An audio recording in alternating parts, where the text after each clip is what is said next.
ഒരു പരീക്ഷണം ചെയ്യാൻ പോകുകയാണ്. അതിനായുള്ള സാധനങ്ങളാണ് ഇവിടെ ഇരിക്കുന്നത്.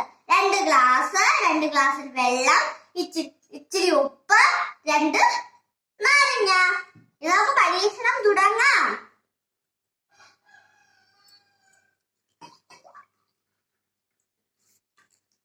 ഈ ഗ്ലാസ്സിൽ വെള്ളം ഒഴിച്ചു. ഈ ഗ്ലാസ്സിൽ കൂടെ നമുക്ക് വെള്ളം ഒഴിക്കാം.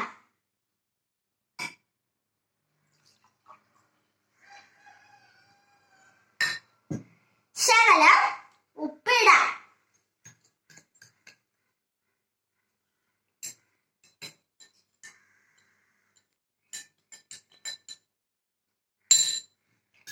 ഇനി നമുക്ക് ഈ 2 ഗ്ലാസ്സിൽ നാരങ്ങ ഇടാം. ഈ ഗ്ലാസ്സിൽ നാരങ്ങ ഇടാം. അപ്പോൾ ഈ ഗ്ലാസ്സിൽ നാരങ്ങ താഴെ കിടക്കുന്നു. ഈ ഗ്ലാസ്സിലോ നാരങ്ങ പൊങ്ങി കിടക്കുന്നു. Thank you.